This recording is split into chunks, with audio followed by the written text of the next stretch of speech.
Olá, turminha, sejam todos bem-vindos. Sou o professor Alex Ferreira, professor de Química da plataforma Gonçalves Dias. Tudo bem com vocês, turminha? Bom, espero que você esteja acompanhando as nossas aulas, né? Não apenas as aulas de Química, turma, mas dos outros componentes curriculares. E como primeira dica, caderno, lápis, caneta, borracha para fazer as devidas anotações ao longo do vídeo. Então você está acompanhando, certo? E aquela informação que você achar que é interessante e importante, você pode printar a tela, passar para o caderno e assim desenvolver os seus estudos. Show de bola? Turminha, estamos em uma série de aulas relacionadas ao segundo ano do ensino médio. Estamos falando das soluções químicas, ok? Solução é um tipo de mistura homogênea, ok? Onde um componente nós vamos chamar de soluto e o outro componente vamos chamar de solvente. No entanto, na aula de hoje, no nosso vídeo, né, vamos estar falando sobre as suspensões e os colóides. São, na verdade, né, quando a gente fala de dispersão, nós vamos ver, vários tipos de misturas vão estar envolvidas quando falamos de suspensões, certo? A solução é um tipo de suspensão. Então, na verdade, o nosso objetivo hoje é apresentar os diversos tipos de suspensões que podemos encontrar no nosso cotidiano. Show de bola, turminha? Então, vamos começar, tá? Então, aqui alguns exemplos. Eu tenho uma solução, uma suspensão e um colóide, certo? Eu acredito que você já se deparou com esse tipo, né, qualquer um desses três tipos aqui ao longo da sua vida, né? O sal de cozinha em água vai formar uma solução. O leite de magnésia é, na verdade, uma suspensão. E a gelatina é um tipo de colóide. Então, só para a gente poder iniciar e você perceber que vários aspectos da química estão presentes no nosso cotidiano. Ok, turminha? Então, falando de dispersões, olha só. As dispersões se referem às misturas em geral. Então, na verdade, podemos dizer que uma mistura, ou qualquer tipo de mistura, é uma dispersão. Show? Por exemplo, quando misturamos sal com água ou sal e areia, obtemos duas dispersões. A substância que se encontra espalhada de maneira homogênea, né, como sal na água, ou de maneira heterogênea, como a areia na água, é denominada disperso. Já a água faz o papel de dispersante. Tudo bem? Então, água e sal. O dispersante é a água, o disperso vai ser o sal. Água e areia, o dispersante, a água, o disperso, a areia. Tudo bem, turminha? A diferença principal entre essas duas dispersões está no tamanho das partículas do disperso. Então, o tamanho da partícula é importante para a gente poder classificar aquela dispersão, beleza? Enquanto os grãos de areia podem ser vistos a olho nu, as partículas do sal ficam, entre aspas, invisíveis, certo? Baseado nisso, as dispersões podem ser classificadas em três tipos principais: solução, a dispersão coloidal ou colóide, simplesmente colóide, e as suspensões. A diferença, mais uma vez frisando, vai estar no tamanho das partículas do disperso ou partículas do soluto, certo? Quando elas são imperceptíveis, mesmo usando o microscópio, solução.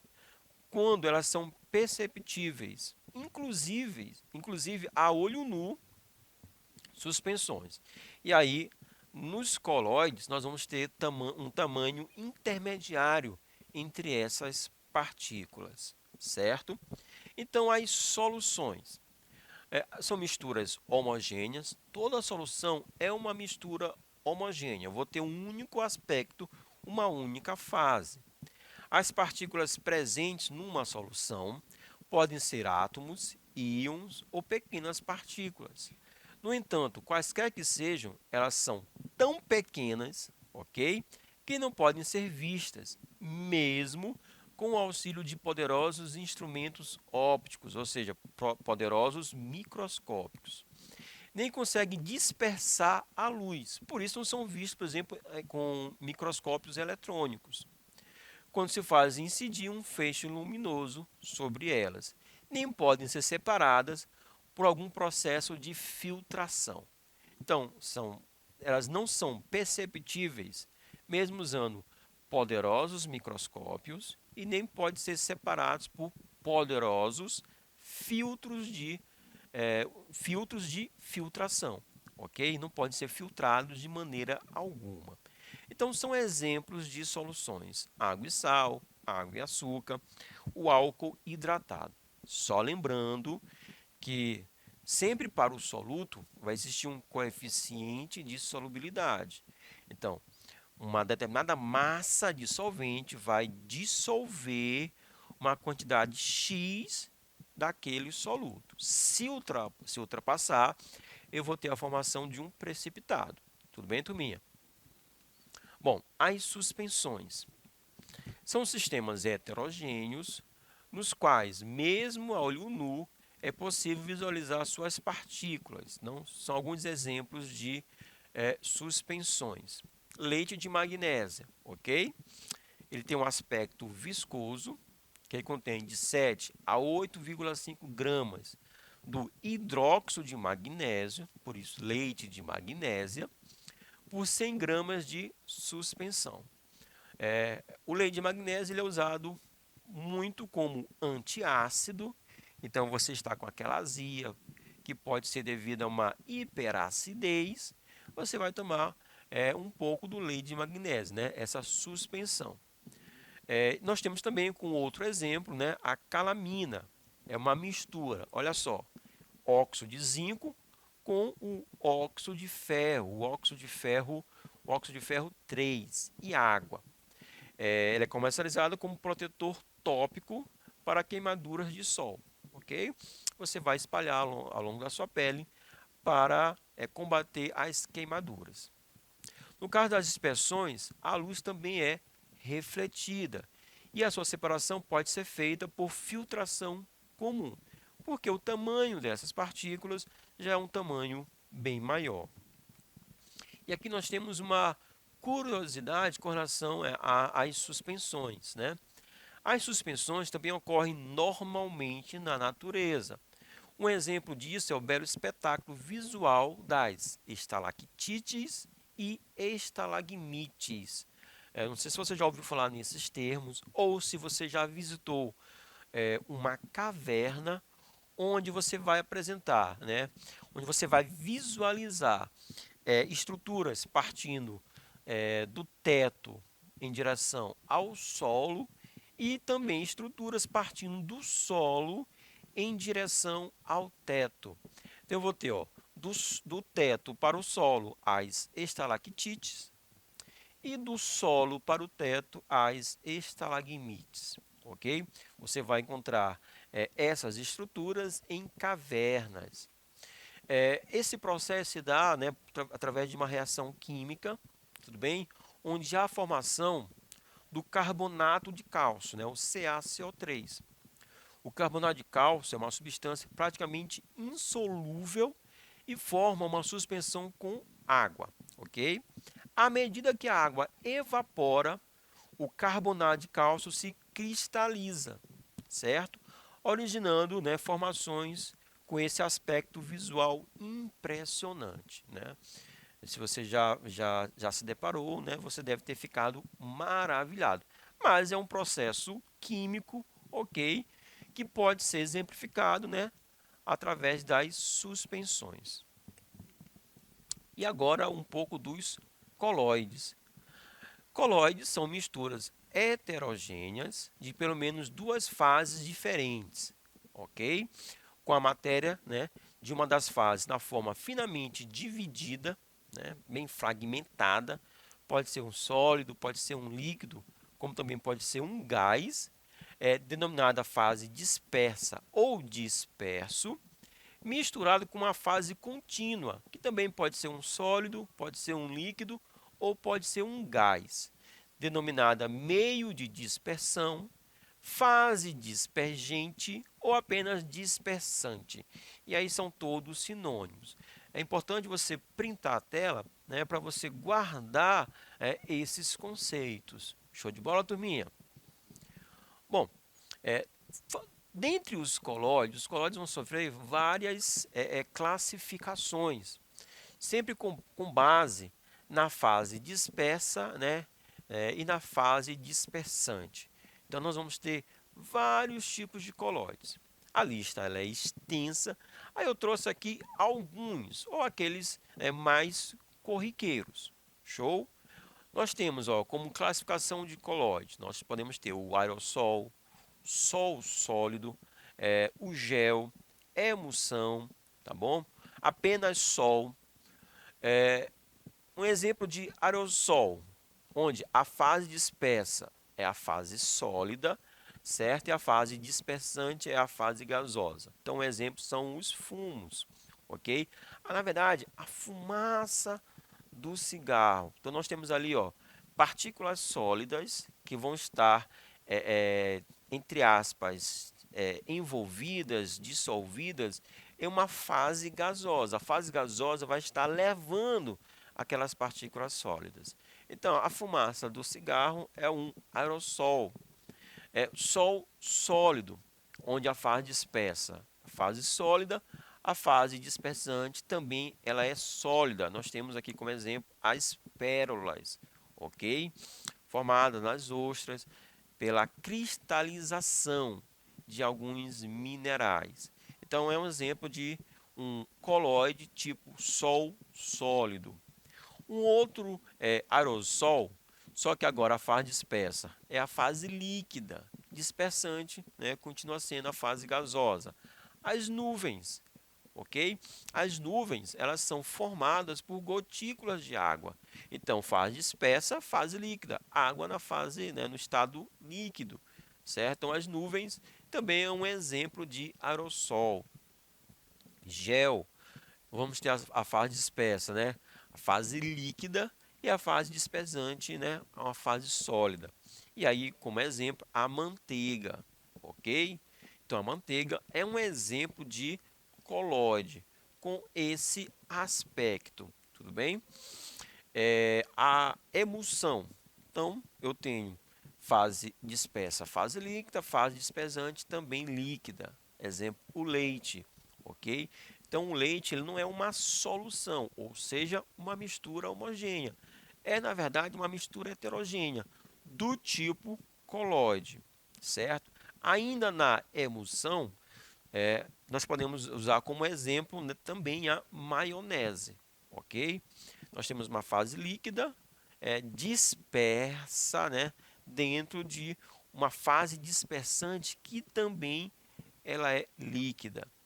Uma outra classificação dos colóides, o Sol, onde eu vou ter a fase dispersa sólida e a fase dispersante líquida, ou seja, um sólido dissolvido em uma fase líquida. Eu vou ter como exemplo as tintas. Então, todos esses exemplos que eu trouxe, turminha, né, exemplos do nosso cotidiano, para a gente poder também visualizar, né, a aplicação dos colóides no nosso dia a dia. Show de bola, turminha? Bom, agora nós temos com relação aos colóides, né, um fenômeno interessante que chamamos de efeito Tyndall. Então, o efeito Tyndall ocorre quando há dispersão da luz pelas partículas coloidais. Nesse caso, é possível visualizar o trajeto que a luz faz, pois estas partículas dispersam os raios luminosos. Tudo bem? Turminha, isso não acontece em uma solução. Em uma solução, isso não vai acontecer. Só vai acontecer, né, é o que está sendo exemplificado aqui na figura, turminha, né, em um colóide. O copo 1 contém apenas água. Já o copo 2 possui shampoo misturado com água, compondo um colóide. E, portanto, quando a luz do laser, tudo bem? Atravessa, né, essa solução, esse coloide, ocorre o efeito Tyndall e é possível ver o seu trajeto, né? Esse efeito não ocorre na água pura, nem quando existem nela partículas pequenas como íons ou moléculas, ou seja, quando nós temos uma solução. Então isso não acontece. Você, né, ouvindo esse efeito, você já deve ter, rapaz, eu já vi isso, sim, em um nevoeiro. Então você vê, né? Ou então à noite tá tendo aquelas queimadinhas, né? Uma queimada, certo? Tem uma fumaça.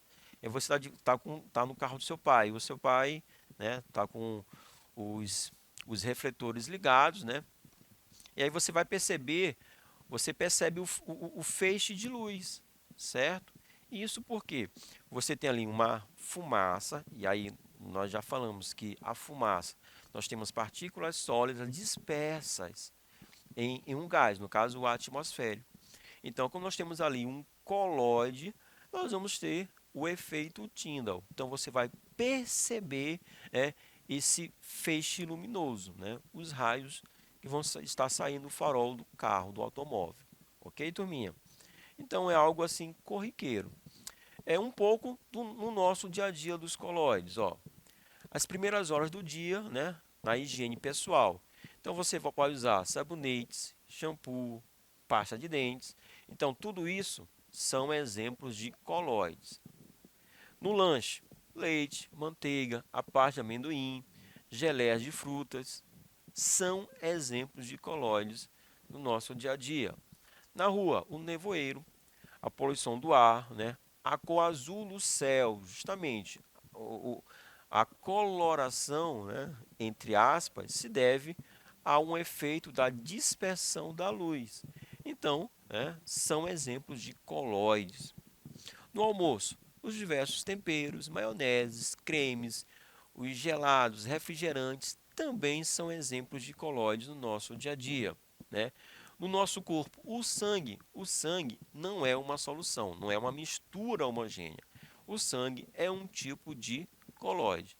Então você pode verificar aqui, observar que a gente vai encontrar, né, em diversas situações do nosso cotidiano o emprego dos coloides.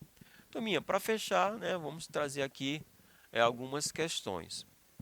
Considere, né, os sistemas apresentados a seguir. Então, quais são eles? Ó, creme de leite, a maionese comercial, o óleo de soja, a gasolina, o poliestireno expandido. Tudo bem? Destes são classificados como sistemas coloidais, ok? E aqui nós temos as devidas alternativas. Então, sistemas coloidais. Se você, né, prestou bem atenção, e eu tenho certeza que você prestou atenção na explicação no nosso vídeo, então você vai classificar o creme de leite como um coloide, certo? E aí o creme de leite, turminha, é um tipo de espuma. A espuma, certo, é um tipo de coloide. A maionese comercial também é um coloide, né? Nós trouxemos aqui como exemplo, né? A sua classificação coloidal vai ser a emulsão. E o poliestireno expandido, certo? É a famosa espuma, que aí nós podemos classificar do ponto de vista dos colóides como espuma.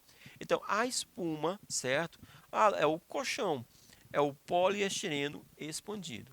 Então, nós temos aqui o tópico 1, o item 1, o item 2 e o item 5. A alternativa correta, a letra D. Tudo bem, turminha? Então, um pouco sobre as suspensões e colóides. Entendendo que nós vamos ter, né, dentre as dispersões, soluções, suspensões e os colóides, sendo que aquelas partículas que não são perceptíveis são as soluções. As partículas perceptíveis, certo? E aí, de forma bem grosseira, a gente vai ver que é uma mistura heterogênea, as suspensões. As partículas coloidais vão estar em um tamanho intermediário, certo? Mas, mesmo assim, vai gerar uma mistura heterogênea. Ok? Então, a diferença é apenas no tamanho das partículas. Ok, turminha? Espero que vocês tenham gostado. Vou ficando por aqui, turma. Forte abraço. Valeu!